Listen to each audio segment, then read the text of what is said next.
बच्चों पिछली वीडियो में बात कर चुके हैं बहुल आवेशों के मध्य बल तथा अध्यारोपण का सिद्धांत, और इस वीडियो में पढ़ने वाले हैं विद्युत क्षेत्र। तो देखो विद्युत क्षेत्र क्या है, इलेक्ट्रिक फील्ड, विद्युत क्षेत्र,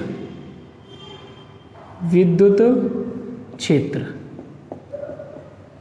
तो विद्युत क्षेत्र क्या है, सबसे पहले हम एक एग्जांपल की बात कर लेते हैं। आपने बचपन में एक प्रैक्टिकल किया होगा, जब आप स्केल को बालों से रगड़ करके कागज़ के छोटे छोटे कागज़ के टुकड़ों के पास लेके जाते हैं तो वो उसे चिपकने लग जाते हैं, लेकिन वो एक निश्चित दूरी के बाद ही चिपकना स्टार्ट करते हैं। आपने ऐसे बालों से रगड़ करके आप उनके पास लेके गए, वो नहीं चिपक रहे, लेकिन जैसे और आप नज़दीक लेके गए तब भी नहीं चिपक रहे, आप और नज़दीक लेके गए, धीरे धीरे एक निश्चित दूरी के बाद वो चिपकना स्टार्ट कर देते हैं। करते हैं कि नहीं करते हैं?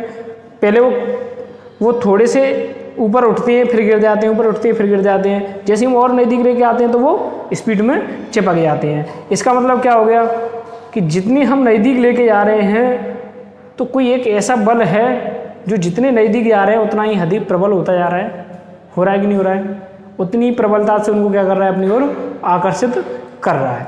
तो ऐसा क्यों हो रहा है? वो जो पदार्थ है जिसको हम रगड़ करके छोटे छोटे कणों के पास या कागज के टुकड़ों के पास लेके गए तो वह उनको अपनी ओर आकर्षित क्यों कर रहा है? तो देखो, माना कि ये कोई किसी पदार्थ को रगड़ के ले गए, अब इसके चारों ओर उपस्थित है कागज को क्या कर रहा है, अपनी ओर आकर्षित कर रहा है। इसमें से कर रहा है कि नहीं कर रहा है? तो इसका मतलब इसके चारों ओर एक क्षेत्र उत्पन्न हो रहा है। हो रहा है कि नहीं हो रहा है? वही विद्युत क्षेत्र। लेकिन देखो परिभाषित कैसे करेंगे इसको, कि हमने किसी वस्तु को रगड़ा, इसका मतलब उसमें क्या आ गए, आवेश आ गए। घर्षण द्वारा उसमें क्या उत्पन्न हो गए, आवेश। या कोई एक आवेश हो या बहुत से आवेश उपस्थित हो जाए, तो कोई एक आवेश क्या हो, कोई एक आवेश या आवेशों का निकाय हो पूरा।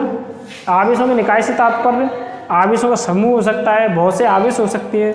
तो किसी आवेश या आवेशों के समूह के चारों ओर उपस्थित है क्षेत्र, किसी आवेश या आवेशों के निकाय के चारों ओर उपस्थित वह क्षेत्र जिसके अंतर्गत कोई अन्य आवेशित कण, जैसे कागज के टुकड़े थे, कोई अन्य आवेशित कण अपनी प्रकृति के अनुसार आकर्षण या प्रतिकर्षण बल का अनुभव करता है, उसको हम क्या कहते हैं, विद्युत क्षेत्र। जैसे कि ये Q आवेश है, यदि ये कैसा है, माना कि धनावेश है, और ये कणों को, छोटे छोटे कणों को क्या कर रहा है, अपनी ओर आकर्षित। और वो कण कैसे हैं, आवेशित। आवेशित कण तभी तो आकर्षित करेगा, हो सकता है प्रतिकर्षित भी तो कर सकता है। प्रतिकर्षित कब करेगा, ये प्लस है, लाने वाला आवेश भी यदि समान प्रकृति का है तो क्या करेगा, प्रतिकर्षित। लाए गए आवेश अगर प्लस है तो क्या करेगा, ये प्रतिकर्षित करेगा। और लाए गए आवेश का मतलब हम जो कणों को ये जो आकर्षित कर रहा है वो कण भी तो आवेशित हो रहे हैं।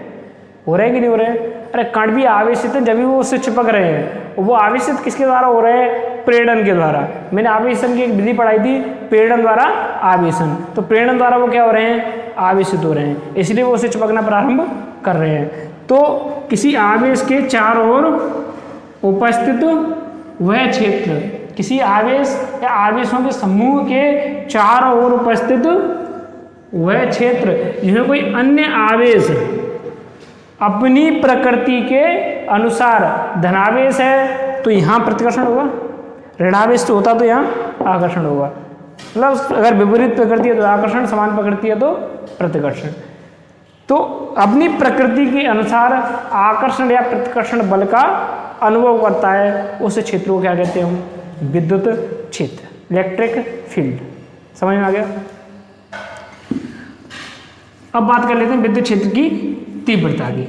एक बार इस डेफिनेशन को और रिवाइज कर लेते हैं। विद्युत क्षेत्र क्या है, किसी आवेश या आवेशों के समूह के चारों ओर उपस्थित वह क्षेत्र जिसमें कोई अन्य आवेशित कण अपनी प्रकृति के अनुसार आकर्षण या प्रतिकर्षण बल का क्या करता है, अनुभव करता है, उस क्षेत्र को क्या कहते हैं, विद्युत क्षेत्र।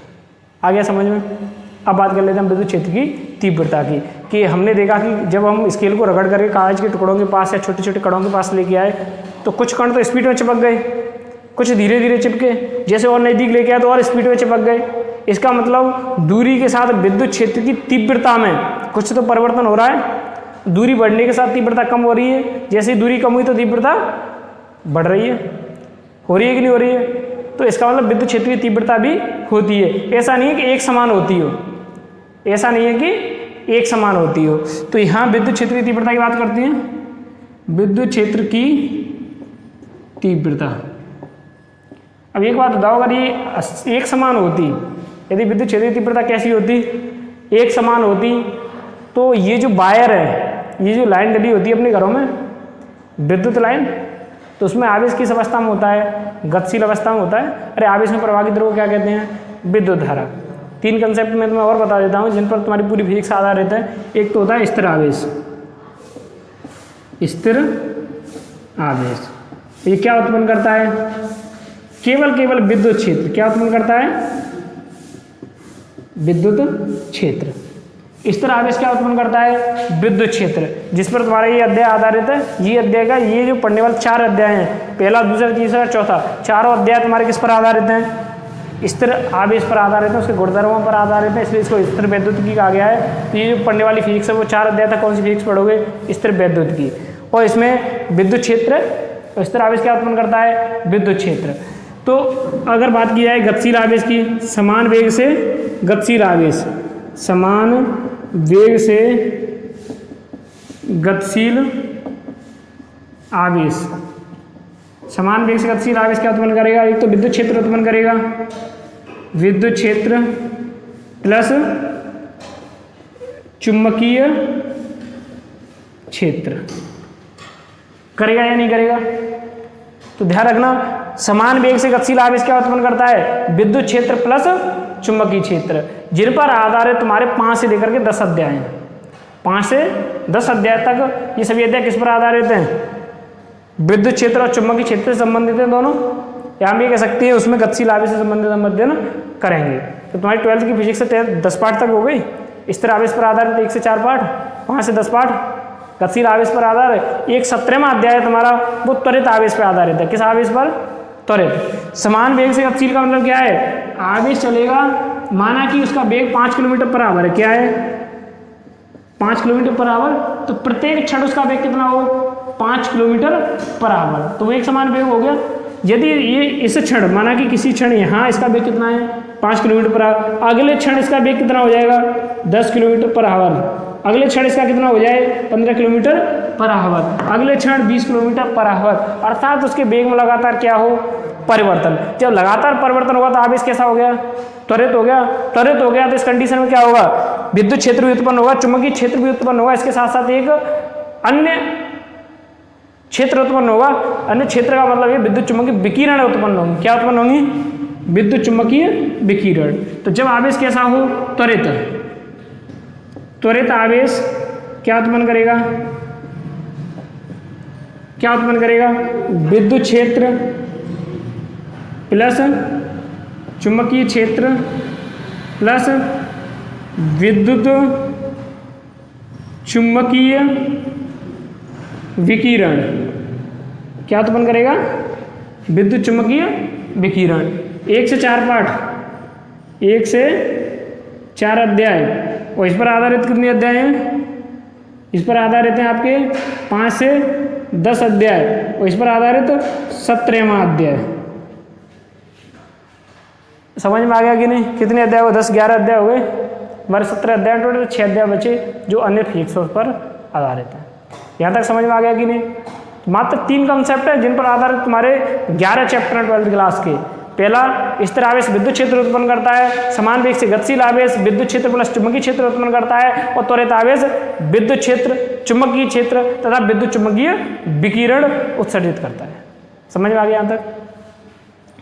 अब देखो, मैं तीव्रता की बात कर रहा हूँ तो मैं एग्जांपल ले रहा था कि जो हमारे घर में वायरिंग होती है उसमें आवेश गतिशील अवस्था में होता है। जब गतिशील अवस्था में होगा तो कौन सा क्षेत्र उत्पन्न होगा? विद्युत क्षेत्र और चुंबकीय क्षेत्र। विद्युत क्षेत्र है या नहीं है? विद्युत क्षेत्र है। तो उस पर वो जो उसकी रेंज होगी, माना कि अगर उसकी समान रेंज है, माना कि कैसी रेंज है? समान। तो घर में विद्युत वायर होते वो तो हमें भी खींच लेंगे। अरे खींचना चाहिए कि नहीं खींचना चाहिए? तो समान रेंज है, अनंत रेंज है, कहीं से भी खींच ले वो तो खींच सकते हैं ना हमें। जबकि ऐसा नहीं होता है, इसका मतलब उसकी भी एक निश्चित परास है, एक निश्चित दूरी तक विद्युत क्षेत्र होता है। और जैसी दूरी बढ़ती जाएगी तो विद्युत क्षेत्र में क्या आएगी? कमी आएगी। आएगी कि नहीं आएगी? तो इसको हम कैसे परिभाषित करेंगे? विद्युत क्षेत्र की तीव्रता से। अगर जहाँ विद्युत क्षेत्र की तीव्रता अधिक है वहाँ कूलम बल या विद्युत बल अधिक लगेगा, जहाँ विद्युत क्षेत्र की तीव्रता कम है वहाँ कूलम बल या विद्युत बल कम लगेगा। तो ये बात समझ में आ गई कि नहीं? तो विद्युत क्षेत्र की तीव्रता के बारे में पढ़ लेते हैं हम। तो विद्युत क्षेत्र की तीव्रता क्या है? तो अब हम विद्युत क्षेत्र की तीव्रता ज्ञात करेंगे। मैं पहले पढ़ा चुका हूँ कि एक परीक्षण आवेश होता है, परीक्षण आवेश को किस काम में लेते हैं? अरे परीक्षण के काम में लेते हैं।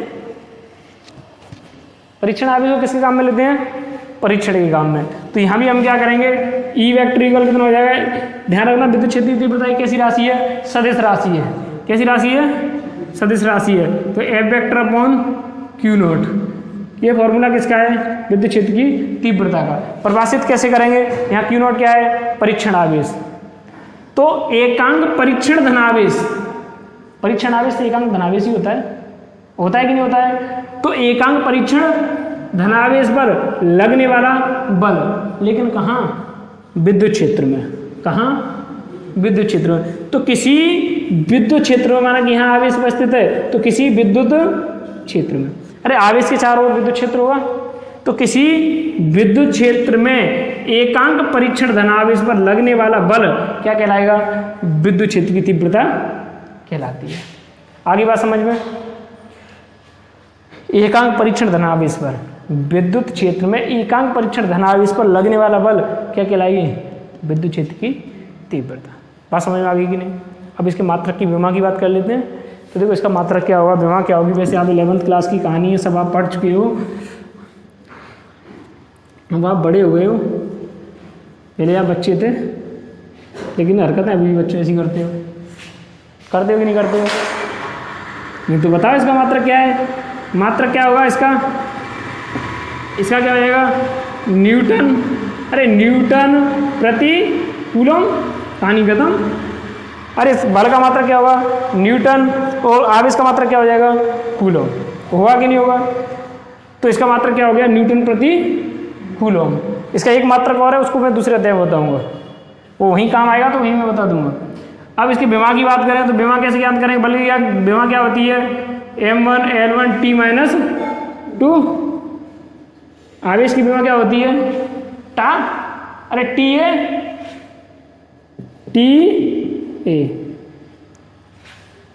आवेश की विमा होती है कि नहीं होती है?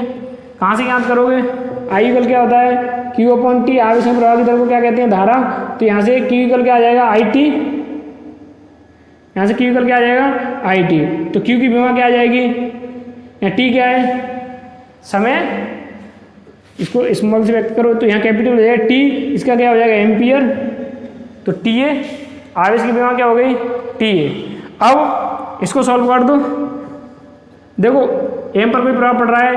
नहीं पड़ रहा। ML पर कोई प्रभाव पड़ रहा है? नहीं पड़ रहा। T पर पड़ रहा है, ये ऊपर जाएगी तो कितनी हो जाएगी? T-3, -2 पहले से है, A-1। विद्युत क्षेत्रीय तीव्रता की विमा कितनी हो गई? ये हो गई। कितनी हो गई? अरे दिख नहीं रही। तो यहाँ तक समझ में आ गया कि नहीं? एक चीज ध्यान रखना, धनावेश के कारण विद्युत क्षेत्र की तीव्रता धनात्मक, ऋणावेश के कारण विद्युत क्षेत्र की तीव्रता ऋणात्मक होती है। धनावेश के कारण धनात्मक, ऋणावेश के कारण ऋणात्मक, ये बात ध्यान रखनी है। ठीक है, अब बात कर लेते हैं हम किसकी? बिंदु आवेश के कारण विद्युत क्षेत्र की तीव्रता। हमारे पास कोई एक बिंदु आवेश है तो उसके चारों ओर विद्युत क्षेत्र की तीव्रता का क्या फॉर्मूला है? बिंदु आवेश के कारण विद्युत क्षेत्र की तीव्रता। मैं एक छोटा सा पॉइंट और बता देता हूँ कि धनावेश के कारण क्षेत्रेखाएं निकलती हैं। वैसे इसको विद्युत क्षेत्रेखाओं गुणधर्म में पढ़ेंगे, लेकिन यहाँ जरूरत है इसलिए थोड़ा सा बता देता हूँ। धनावेश के कारण क्षेत्रेखाएं क्या होती हैं? निकलती हैं। धनावेश से क्षेत्रेखाएं क्या करती हैं? निकलती हैं। धनावेश से क्षेत्रेखाएं निकलती है तो अनंत की ओर जाती हुई प्रतीत होती हैं। अनंत की ओर जाती नहीं है, जाती हुई प्रतीत। अगर अनंत की ओर जाती तो आज हम यहाँ बैठे नहीं होते, हमें विद्युत क्षेत्र के द्वारा खींच लिया गया होता कि नहीं? अरे ये वायर है, उसमें आवेश प्रवाह हो रहा है, विद्युत आ रही है, और एक समान विद्युत क्षेत्र होता, या कहने का मतलब ये विद्युत क्षेत्र कहाँ तक जाती? अनंत तक जाती। तो क्या हम यहाँ पढ़ या पढ़ा पाते? नहीं कर पाते। अरे वो खींच लेता विद्युत क्षेत्र में, तो इसका मतलब अनंत की ओर तो नहीं जाती हैं। अरे ये तो सिद्ध हो रहा है, और रियल में नहीं जाती हैं। तो ध्यान रखना, धनावेश के कारण क्षेत्रेखाएं निकलती हैं तथा अनंत की ओर जाती हुई प्रतीत होती हैं, न कि अनंत की ओर जाती हैं। और कहाँ तक जाएंगी, ये रेंज किस पर डिपेंड करेगी, आवेश के परमाणु पर। किस पर डिपेंड करेगी, आवेश के परमाणु पर, आवेश की मात्रा पर, कितना आवेश है। आपने सुना होगा 33 AR की वोल्टेज की लाइन, सुना है कि नहीं। तो वहाँ क्या है, अरे उसकी तीव्रता अधिक है। कहते हैं कि ये इतनी ऊंचाई से खींच लेती है। खींचने का मतलब क्या है, अरे उसका विद्युत क्षेत्र अधिक है तभी तो खींच लेती है लाइन। कि 33 AR की वोल्टेज, उसमें खतरा लिखा होता है। जो आपने वायरलेस उनके जो खंभे देखे होंगे उसमें खतरा लिखा होता है एक निश्चित दूरी के बाद। तो वहाँ से आप ऊपर जाओगे तो आपके लिए रियल में खतरा होता है। तो वो क्या होता है, विद्युत क्षेत्र होता है। जब अधिक परमाणु का आवेश हो या अधिक वोल्टेज की लाइन हो तो वो उसका विद्युत क्षेत्र अधिक दूरी तक होता है। आप ये कह सकते हो अधिक दूरी से खींच लेती है। बात समझ आ रही है कि नहीं। तो यहाँ कहने का मतलब ये है कि धनावेश क्षेत्रेखाएं निकलती हैं, अनंत की ओर जाती हुई प्रतीत होती हैं, और ऋणावेश पर क्षेत्रेखाएं क्या होती हैं, समाप्त होती हैं। ऋणावेश पर क्षेत्रेखाएं क्या होती हैं, समाप्त होती हैं। और ऐसा लगता है ये कहाँ से आ रही हैं, अनंत से। कैसा लगता है, ये कहाँ से आ रही हैं, अनंत से। यहाँ बात समझ में आ गई कि नहीं। धनावेश के कारण क्षेत्रेखाएं निकलती हैं तथा अनंत की ओर जाती प्रतीत होती है। ऋणावेश पर क्षेत्रेखाएं समाप्त होती हैं तथा अनंत से आती हुई प्रतीत होती हैं। बात समझ में आ गई कि नहीं। ऋणावेश पर आगे समाप्त होती हैं तथा अनंत से आती हुई प्रतीत होती हैं। धनावेश से निकलती हैं, अनंत की ओर जाती हुई प्रतीत होती हैं। ये कंसेप्ट काम आएगा धनावेश से निकलने वाली क्षेत्रेखाएं। अब धनावेश के कारण अब देखो ये विपरीत है कि नहीं है। धनावेश के कारण क्षेत्रेखाएं निकल रही है, ऋणावेश के पर समाप्त हो रही है, दोनों एक दूसरे विपरीत है। तो धनावेश के कारण विद्युत क्षेत्र का मान धनात्मक, ऋणावेश के कारण विद्युत क्षेत्र का मान ऋणात्मक होता है। आगे बात समझो। अब बात कर लेते हैं बिंदु आवेश के कारण विद्युत क्षेत्र। बिंदु आवेश के कारण विद्युत क्षेत्र। वैसे अगर यहाँ कोई कैंडिडेट बैठा हो तो पढ़ाने वाला ही इंटरेस्ट आता है, और तू बैठा है तो पढ़ाने वाला ही इंटरेस्ट आता है। यहाँ कोई नहीं हुआ तो मन ही नहीं लगता पढ़ाने में। हाँ तो चलो ठीक है। अब बात कर लेते हैं बिंदु आवेश के कारण विद्युत क्षेत्र। बिंदु आवेश के कारण, बिंदु आवेश के कारण विद्युत क्षेत्र। तो बिंदु आवेश के कारण विद्युत क्षेत्र क्या है, माना कि हमारे पास क्यू आवेश है। क्या है, क्यू आवेश है, प्लस क्यू आवेश मान लेते हैं, प्लस क्यू आवेश है। अब इसके कारण हमें इस बिंदु पर हमें विद्युत क्षेत्र की तीव्रता ज्ञात करनी है। क्या ज्ञात करनी है, माना कि यहाँ हम कौन सा आवेश लेंगे, परीक्षण आवेश। हमेशा से परीक्षण क्यू नोट पर ही करते आए हैं, तो क्या लेंगे यहाँ, परीक्षण आवेश। तो बहुत कमजोर दुर्बल इंसान है बेचारा, तो हम इसी को ले लेते हैं, इसी पर विद्युत क्षेत्र की तीव्रता को ज्ञात कर लेते हैं। तो धनावेश के कारण क्षेत्रेखाएं निकलती हैं, मैं कह चुका हूँ धनावेश के कारण क्षेत्रेखाएं निकलती हैं। तो निकलती है तो ये इस प्रकार से आएंगी, धनावेश के कारण क्षेत्रेखाएं निकल गई तो यहाँ क्या हो जाएगा, ई वेक्टर। ये किसकी दिशा हो गई, अगर धनावेश के कारण क्षेत्रेखाएं निकलती हैं तो विद्युत क्षेत्र की दिशा हो गई। अब इस विद्युत बल की दिशा भी क्या होगी, इधर ही होगी कि नहीं होगी। विद्युत बल की दिशा भी किधर होगी, इधर ही, एफ वेक्टर होगी कि नहीं, समझ में आ गया। आप इस एफ वेक्टर को क्या कहोगे, एफ नॉट, इसको कोई नाम नहीं दिया है, एफ वेक्टर ही कहेंगे। इसका नाम दिया होता एफ, अगर इसको 1 का होता तो एफ नॉट 1 वेक्टर कहते। तो यहाँ तक बात समझ में आ गई कि नहीं। तो अगर बात करें हम कूलॉम के नियम से, किससे,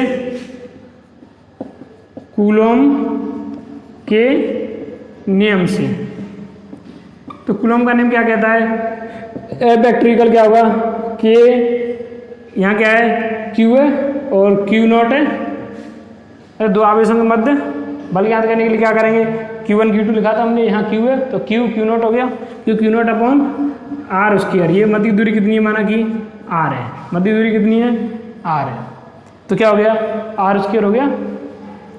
अब देखो अगर बात करें हम इसको इधर रख लूँ तो मैं F vector upon Q not, मैं Q नॉट को कहाँ लेके आया हूँ, अरे Q नॉट को मैं यहाँ से यहाँ ले आया बस, KQ अपॉन आर स्क्वायर, यहाँ तक आ गया। इसको क्या दे दो, समीकरण 1, इसको क्या दे दो, समीकरण 1। अब हमने पढ़ा है विद्युत क्षेत्र की तीव्रता ई वेक्टर इक्वल क्या होता है, F vector upon Q not. पढ़ा है कि नहीं पढ़ा है, जस्ट पहले ही पढ़ा है। एकांक परीक्षण आवेश पर लगने वाला बल विद्युत क्षेत्र की तीव्रता कहलाता है, एकांक परीक्षण आवेश पर लगने वाला बल क्या कहलाता है, विद्युत क्षेत्र की तीव्रता। तो यहाँ देखो दो समीकरण हो गए, समीकरण 1 व 2 से, समीकरण 1 व 2 से, from equation first and second. अब शकल देखो दोनों समीकरणों की, शकल देखो क्या है, ये पद कैसे हैं, समान है, तो ई किसके बराबर होगी, इसके बराबर होगी कि नहीं। तो समीकरण 1 व 2 से तो ई इक्वल क्या हो जाएगा, के क्यू अपॉन आर स्क्वायर। ये क्या आ गई, बिंदु आवेश कारण विद्युत क्षेत्र। अगर इसका सदिश रूप लिखेंगे तो क्या हो जाएगा, या सदिश रूप में ई वेक्टर इक्वल लिखेंगे तो क्या हो जाएगा, इसको वेक्टर उठाओ, अदिश में हल कर लो इसको, क्योंकि जब यहाँ आप वेक्टर लगाओगे तो इसको भी वेक्टर में लिखना पड़ेगा। यहाँ भी कैप आएगा कि नहीं आएगा, तो इसको अदिश में लिख लो, बाद में सदिश में लिख दो। वैसे तो सदिश राशि है, सदिश में लिखना है, लेकिन हम बाद में सदिश में लिख देंगे।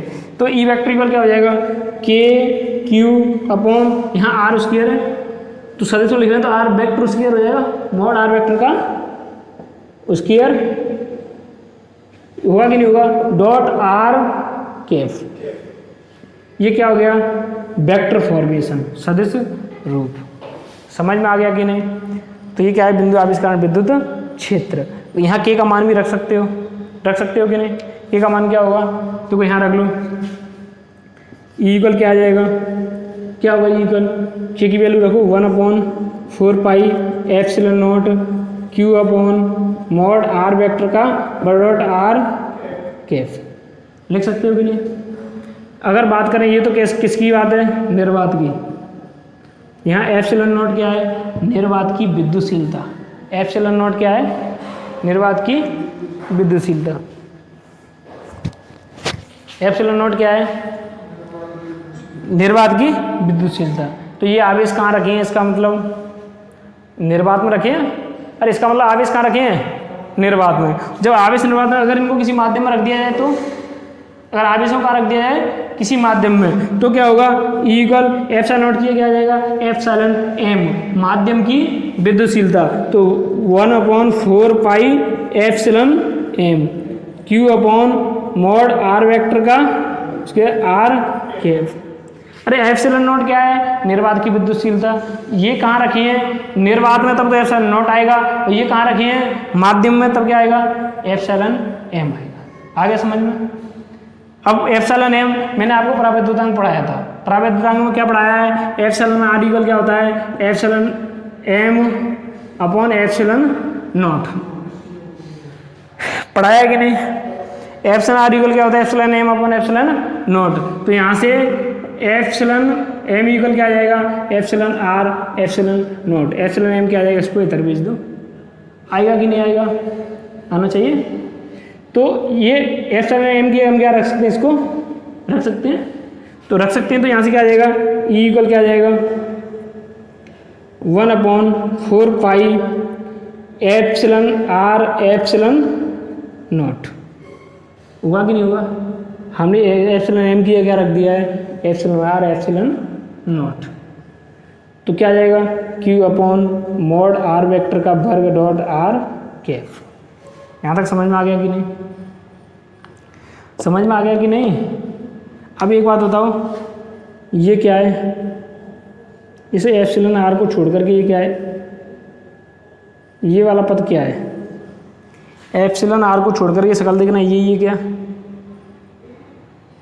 है या नहीं है, ये है या नहीं है। देखो एप्सिलॉन आर को यदि हटा दिया जाए तो ये है कि नहीं, सेम है। इसका मतलब हम इसकी जगह पे क्या रख सकते हैं, इसको रख सकते हैं कि नहीं। अर्थात हम इसको, अगर आप इसको कहा जाए तो एप्सिलॉन नॉट कह सकते हो, क्योंकि किसकी विद्युत, किसमें विद्युत क्षेत्र है, निर्वात में। ये किसकी विद्युतशीलता है, निर्वात की। तो विद्युत क्षेत्र किसमें है, निर्वात में, है या नहीं है। तो एप्सिलॉन नॉट भी कह सकते हो, या केवल ई नॉट भी कह सकते हो, या केवल ई कह सकते हो। तो यहाँ ई नॉट रख लो। अब अरे सॉरी, इसको ई नॉट नहीं, ये तो माध्यम में आ गई ना बात, तो ई एम हो गया। यहाँ ई नॉट तो किस में हो गया, निर्वात में। यहाँ ई एम किस में हो गया, माध्यम में। अरे माध्यम ले लिया हमने। तो अब यहाँ क्या आ जाएगा, ई एम यू कल कितना हो गया, यहाँ क्या रख लो, इसकी जगह पे हमें क्या रखना है, ई नॉट। क्या रखना है, ई नॉट। तो यहाँ क्या आ जाएगा ई नॉट अपॉन एप्सिलॉन आर। होगा कि नहीं होगा? अरे हुआ कि नहीं होगा?